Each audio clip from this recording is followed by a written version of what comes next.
So I am back in Portland, Oregon. Just flew in from Budapest last night. And fortunately, my travel back home went much more smoothly than my travel there. All my flights ran on time. I was home by about 10 p.m. Fell asleep, got a really long night's sleep, was up at a reasonable hour today, seemed to be readjusted to the time change just fine. And overall, it was, I think, a very successful trip to Budapest, even though I didn't get to play in the tournament. I do want to make one more follow-up blog about that trip, about a few things I didn't get to talk to the first time around, specifically about Michael Tang and Russell Honeybun, my interactions with them. And this should be significantly shorter than the last video. But I did mention that all the stuff that I talked about in terms of my interactions with people at the tournament was just on the Friday that was the day of the early bird tournament. I did very briefly stop by Saturday morning just to see if Ferens had a change of heart and was going to let me play in the main event, which he didn't, which was fine, and I left, and I had a good day in Budapest after that. But I did come by at the end of Saturday when the tournament day was drawing to its conclusion to see if I could go out to dinner or beers or get any socialization with any of the Scrabble players at that time. And when I came in, the final round of the day was still wrapping up. And it was actually the case that I sat down at the tournament director's table by Ferens and talked to him for a few minutes. And Michael Tang was actually playing at one of the boards closest to where Ferens was sitting to that director's table. And he had his back turned to me, was still involved in his game, so he didn't even see me at first, and I didn't interact or bother him during the game. But it was the case that a few minutes later, after Michael finished up that game, he got up, turned around, and saw me, and I just waved to him, tried to greet him. Didn't even say a word, just a wave. But when I did, I immediately saw a facial reaction from him that looked like he was not happy to see me, and he turned away and walked toward the wall on the other side where there was the wall chart up on showing how people were doing in the tournament. And a couple minutes later, when he came back over to the table, he didn't even go back to the same side of the table he'd been on. He stayed kind of away from me on the other side of the table. And then he started acting like he was looking at some of the other games and just keeping his attention looking in a different direction, like he didn't want to see me. And I just calmly walked up to him and said, "Michael, are you avoiding me?" And as soon as I did, he immediately turned to me and said, "I am avoiding you." And then he put his finger in my face really aggressively and said, "How dare you put me on your top 10 list?" And then stormed off angrily. And that was the entirety of our interaction. I just tried to say hi. I just waved and asked him if he was avoiding me, and then got this angry finger wagging from him. And he accused me of putting him on my top 10 list, which was, I didn't know what he was talking about. I don't have a top 10 list. But I'm reading between the lines here and guessing what he was talking about is that on my blog, there is a specific post called The Abusers, in which I outlined a bunch of the wrongdoing that had been done to me to that point in terms of what are all the different unethical things people did that led to me being banned from Scrabble tournaments. And at the time that I did this was after I'd been banned by all the North American organizations, WIGPO, COCO, NASPA, but WESPA hadn't taken any overt action yet. And I was still trying to get them to appeal the case. Now, I do think that some people on the WESPA board had already done some shitty things behind the scenes that I had gotten a little word of from leaks I had on the board, but I wasn't making that stuff public yet. Because I was still trying not to make any enemies on the WESPA board and to make sure that I got a fair hearing in the appeal. So at the time of that particular blog post, not counting the WESPA board, I was just looking at who were all the different people who had done something unethical or something wrong or something that in some way contributed to me getting banned from Scrabble. And I gave a whole list of names and was very specific and fact-based about who did what and how we got to the situation. And none of this was like a top 10 list. For one thing, there were about 30 names of people, but there was no ranking of them. There was no saying like this was a greater or lesser sin or this was a bigger or smaller offender. It was just sort of laying out the facts of who did what. And Michael Tang is listed in that for creating this particular rule that said that if I was banned by 2 of the 3 North American associations, I wouldn't be able to play in the 2020 Alchemist Cup, a tournament, by the way, that never ended up happening because of pandemic lockdown. But if you read the article, the whole post, the accusers, with any sense of like nuance and content and context, I think it should be really obvious that Michael is like the person I was friendliest and nicest to in the entire thing. He's literally the only person in it I said positive things about. I didn't say a negative word about him. And in fact, I highlighted our very positive history together, interacting with each other and playing each other at Scrabble tournaments. And I even gave him a sort of out in terms of saying that I believe that there's a good chance he put this rule in place because he was deceived by other people about me, and that I would gladly take his name off of this list if he would just strike down this one unfair rule that clearly targeted me. So I feel like I went out of my way to actually be really nice and understanding and not to be difficult or accusatory or mean to him. And he's not in my bad graces in any way, even if apparently I'm in his bad graces now. So I'm just a little kind of weirded out about the whole thing, that this was his reaction. At the same time, I do understand that he may have been unhappy that I mentioned this stuff publicly in a blog post without talking to him first. And that's a completely understandable position. But I also want to clarify that wasn't by my choice. I did want to talk to him before that, and I was unable to for a few reasons.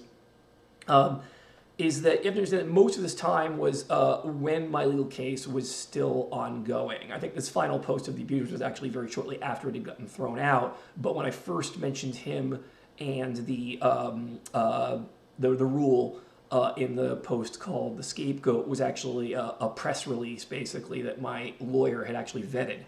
And my very incompetent lawyer, Mark Mohan, didn't do a lot of the basic things that I asked him to do. I've talked in a lot of ways about their incompetence, but one thing is that I did very specifically ask him to reach out to Michael Tang and try to gather information about why Michael Tang created this rule that incorporated Coco and WIGPO decisions into an international qualification decision, which was a totally unprecedented move.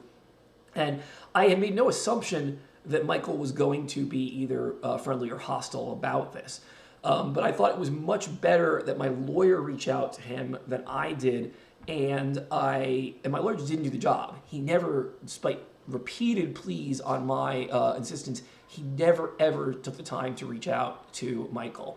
And part of the reason I did not feel comfortable reaching out to Michael myself was that when NASPA first gave me their decision that I was banned for 3 years in September 2022, it was worded in very, very dishonest ways. It was clearly deception. It was clearly intended to not give me a fair hearing and just screw me over and to read things in the most negative possible light. But there was a particular sentence in there in which they basically said, reading between the lines a little bit, that any communication I had with anyone in the Scrabble world, not just with people on the NASPA board, not just people in NASPA, but any communication I had with anyone in the Scrabble world, they would potentially twist as harassment from me. So I thought the only safe way to even go about inquiring and getting more information from other people was to do it through my lawyer rather than me by myself. So I was trying to do everything proper, and unfortunately I had a terrible lawyer who didn't even do the basic things of following up with the people who I wanted him to follow up with and gather that information. I think it's quite possible Michael might have been friendly and let us know about who gave him this information or idea to actually incorporate Coco and WIGPO into this disciplinary process and to exclude me from the 2020 Alchemist Cup. Maybe he wouldn't have been, but even if he wouldn't have been, it's quite possible that we could have subpoenaed him and actually required him to turn over any communication he had with people in the Scrabble that led to the creation of that rule. And I wasn't looking to escalate to that unless it was necessary to do so. But I also want to be clear about subpoenas here. I want to give a little correction for the record because I have tried to be completely honest as far as I know in everything I've told about this story. I have made some errors of fact that were not intentional on my part, just me being misinformed or underinformed about it. And one of these was brought to my attention when it came to John Chu and the subpoena to NASPA. When the reporter I was working with actually tried to inquire directly with John Chu about this. And then I followed up with another lawyer to get a little more information based on what I heard from the reporter about what John Chu said. I think it is quite possible that John Chu did not break any laws in not abiding by the subpoena to turn over NASPA documents related to my case. And what that comes down to is that subpoenas are actually done in the U.S. at a state-by-state level. I'm not even sure which state NASPA is incorporated in, but it's not Oregon where this subpoena was originally cut. So the right procedure would have been for the lawyers who were trying to cut this in Oregon to actually then go to the state where NASPA is incorporated and cut a reciprocal subpoena, which would then apply to NASPA and legally oblige them to hand over documents for the case. Now, it is the case that it was actually Michael Fuller, the Clinchies lawyer, who initiated that subpoena, and he did not follow through and actually do this in another state. Furthermore, I had also separately asked my own lawyer, Mark Mohan, to subpoena not just NASPA, but a bunch of these different Scrabble organizations to hand over related documents, and he didn't even get the first step of any of that stuff being cut properly in Oregon. So it was really failures of lawyers on both sides that resulted in John Chu and NASPA never getting subpoenaed properly to actually hand over their documents. And that sucks, but that's the reality of the situation. Anyway, that's about all I have to say about Michael Fuller and John Chu and subpoenas. But I do want to talk a little bit about Russell Honeybun, who I interacted with not on that Saturday, but actually on the Friday of the day of the early bird. We ended up going out for drinks and playing Scrabble that night. And then actually after the tournament was over on Sunday, he and I, we didn't play Scrabble. This is the second time, but we did just go out on town and have a fun time and drink a bunch more together. And in fact, we left after a long hug. He was really happy to see me, and it was a very friendly, awesome get-together. So I've known Russell for a while. We've been social and friendly quite a bit. The last time we really hung out was at 2019 in Bangkok when we were both playing in the King's Cup tournament. And Russell is a very strong Australian player, one of the top players there. He actually was the #1 rated player in this tournament, although I'm going to point out that if I'd been playing, I would have been the #1 rated player, and he would have been the #2. I am a little bit higher rated than he is, and maybe overall by tournament records slightly stronger, but it's not a big difference. We are very, very close in strength and rating, and we did have a good time catching up, and he's likes me a lot and was very pleasant. And in fact, even back in 2023, when I was unable to play in the Las Vegas World Championship, I at the time had sent him a Facebook message with a link to the blog posts I just put out, the one called The Conspiracy with the whole document dump, and he had written a very friendly message back saying he was sorry that I wasn't able to play in it. He wanted to see me there. And he even said to me while we were socializing on Sunday night that he ended up playing for first place in the last round against another Australian, Mr. Parents, who won the tournament, and he finished second, so congratulations to both of them. But he even said to me at the bar that he wished that it had been he and I playing first board in the last round for the tournament there. And that's the way the ratings fell. If things had gone according to a rating form, that might have been the actual final outcome of the tournament. But we played a few games on Friday night after the early bird, and they were great games. We were just at a bar having some beers, and all 3 games were very close, high scoring, and he won 2 out of 3, but the quality of play on both sides was really, really high. And not only that, I had not played any over-the-board tournaments in 710 days, not just tournaments, games at all. And I was worried, because even though I've been playing well online, I haven't gotten to do tile tracking and some of the mechanics of time management and stuff like that in a real game for quite a while. But I was totally on point with all this. My tile tracking was perfect. I managed my time well. My quality of play was high. I feel like if I can keep getting the chance to actually get over the board games in, I'm going to play really, really well. And he did get slightly the better tiles in the last one, beat me 2 out of 3, but they were close. It could have been 2 out of 3 in either direction. I'm totally satisfied with the quality of my play. And I am going to make a really bold prediction, which is that if I do play in the 2025 World Championship in Accra, Ghana, I'm going to win it. I'm going to become the 2025 World Scrabble Champion. And I say this because I do believe I'm playing the best Scrabble of my life. We just started using this new dictionary, CSW24, right at the beginning of 2025.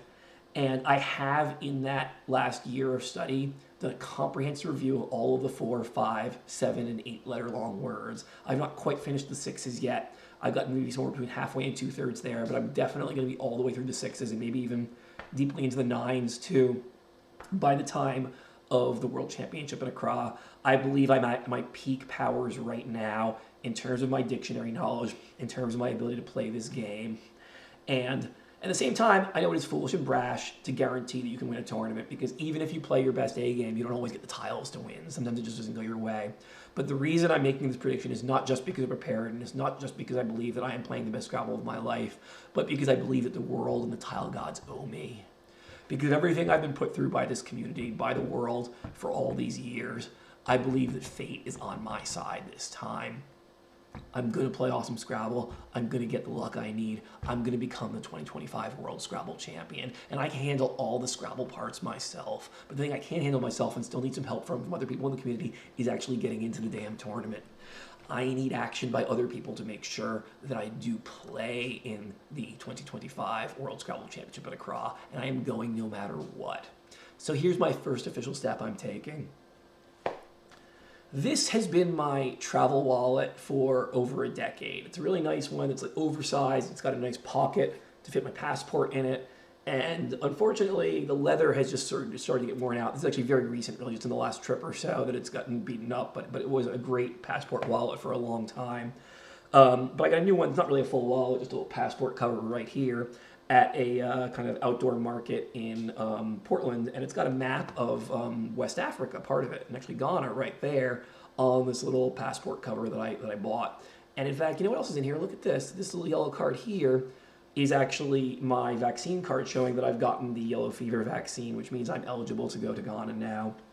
And I'm going to put the wallet and vaccine card in there. There's still a little more work I have to do in terms of getting a visa to travel to Ghana, but I know those steps. I'm going to start that process right away and make sure that I can legally travel to Ghana. And I'm starting out by just right now putting my putting my passport in this new passport cover with the Ghana map on it, along with that vaccine card. And there it is. Here is my passport now, ready to go to Ghana. I will do what needs to be done to get myself to fly there. I already have my flight plan picked out. I just have to buy the tickets. But also to be clear, I was very fortunate, despite the fact that I'm not in great financial shape now, that I had a bunch of frequent flyer miles left over to be able to fly to Budapest for very little money, and that was a very low-cost trip. That's not the case anymore. I've used up my frequent flyer miles. I am going to have to pay cash in order to fly to Ghana, and that is coming out of my retirement money. But at this point, I don't care. I don't have anything to save it for in the long term. I don't know if I'm really ever going to be able to work again. If I continue being abused by the Scrabble community in the ways that I have been, I may not really ever be able to have a normal life again. And I have no idea how many more years I'm going to be alive. But what matters to me is the here and now. I am at the peak of my Scrabble powers. I can play the best Scrabble in the world. I can win the World Championship 2 years from now, who knows? Even if a new board comes in and gives me justice later, and I'm eligible for World Championships later, I don't know that I'll be at the peak of my powers whenever the next World Championship happens. What I care about is playing right now while I'm at my best. I'm going to win the World Scrabble Championship this year in 2025 in Accra, Ghana, and you're all going to help me. And part of that process is me going there and being a charming, awesome guy no matter what. Part of it is going to the big general board meeting of WESPA because I believe I have a lot of good things to say, not just about my situation, but about the future direction of the world of Scrabble and how we get there. And I'm not going to be running for office myself, but I am very happy to start making endorsements for people to be on the WESPA board. So I want to be clear about this. Like, it's clear to me that the mindsets of the people on the WESPA board are not universal and monolithic, right? I talked to, for instance, the Malaysian representative at this last tournament, and it was clear he thought I'd been handled badly, my situation had been handled badly, and that some of the people on the WESPA board were doing bad things, and I know there are other people who feel that too.